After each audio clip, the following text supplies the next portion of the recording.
We met through, it was a long process because we had mutual friends that were trying to set us up for a long time, and I was just like too busy, not into it, not looking for it. And my buddy from high school, who was my freshman year roommate, is in Chi Sci with Damien, and he sort of finally set it all up, and we finally met. I can remember the first time I saw Joe on campus. It was in King Cafe, and he walked by, and I was like, wow, he is an attractive man. He was a very worldly person. He's into art, business, seemed very professional. That's what really attracted me to him.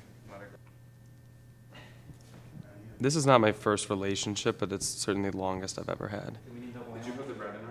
I tried in the past, but nothing worked out. Joe was really the first person I felt comfortable with. I think one of our newest hobbies would be cooking. And I think that's one of my most favorite moments with him is when we do cook. I don't know, it's like it's a bonding experience. Yeah.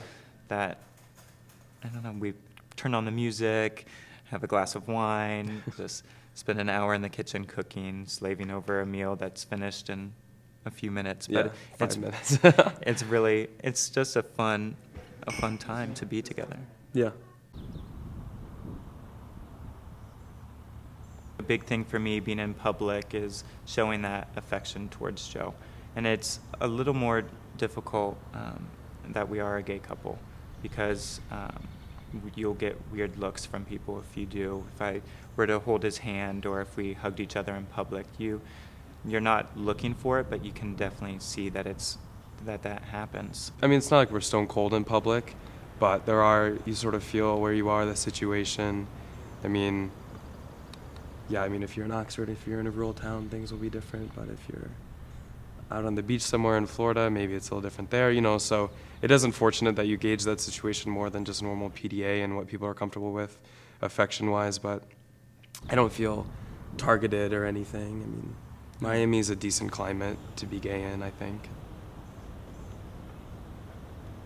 I personally am not affiliated with any organization for the LGBTQ community here on campus, but I have attended some of their events. Spectrum in particular is really good, and they host a lot of different events that I've attended in the past. Yeah, I'm not in Spectrum or any explicitly affiliated club, but we go to Pride Week and things like that. But also, a friend of ours was working on the marriage campaign, so the vote in Ohio is coming up, and helping pass that petition around. I know Damien participated at the booth, so things like that, but no formal association. Yeah, I mean, it can be a shelter for some people, and I mean, I joined swim team, and I have a business frat, and those are my friend groups and things I do, so I don't really need to have, a gay friend group or anything. I just wasn't looking for it, I guess. I think that the way media portrays the gay community really had a lot of influence on me growing up and me accepting the fact that I was gay. It took me much longer than what I had wanted because what I saw is not what I was like, and that's not what I was about. I guess I saw through the media that the gays were more flamboyant, and yes, they were slutty, and it wasn't a pretty image to me, and that's not how I actually felt inside. I see myself as more of a, I don't really know, more of a calm person in my relationships, not so out there, extravagant. Yes, I dress well. I'd like to think I dress well. And I do care about my appearance, but it's not something, I would never wear makeup or be so stressed out if I didn't have a cute outfit a day or something.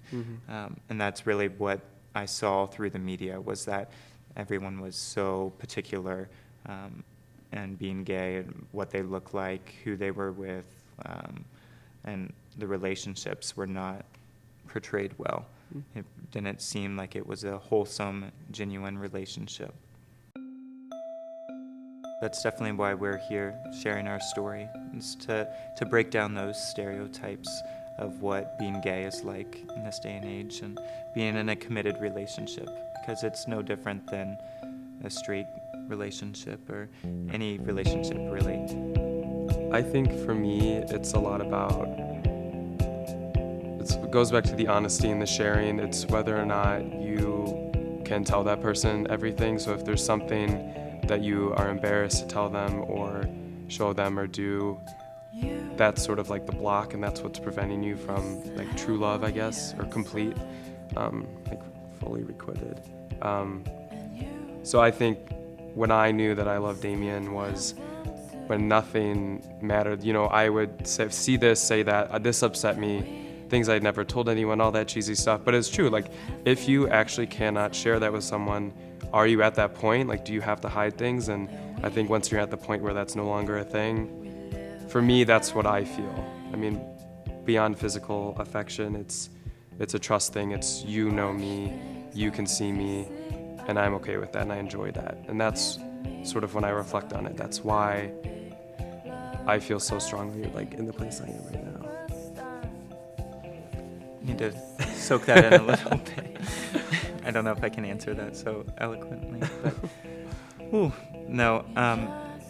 I knew that I was in love with Joe from the feelings that I had, and you can't really describe what it's like when you're in love, because it's different for everyone. But it definitely did have to do with that trust and what I was willing to share with Joe. Because I'd opened up to him in ways I'd never opened up to anyone else before. And I felt I could truly be myself around him. And then that feeling just opened it all up to me, and that I was in love with him.